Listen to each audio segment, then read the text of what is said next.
Kata para ulama, siapa yang ada kawan orang yang soleh, maka orang soleh tu bila duduk dalam syurga, dia akan cari kawan dia. Dia akan cari kawan dia. Dia akan tanya, di mana aku kenal dulu ni, Fulan bin Fulan, mana dia?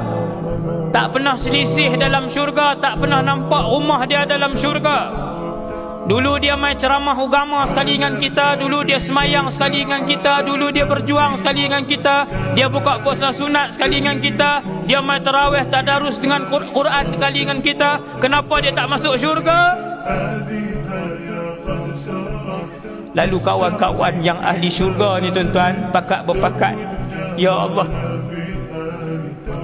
Fulan bin Fulan dulu beribadah denganmu, dengan bersama kami, tapi hari ini dia masuk neraka.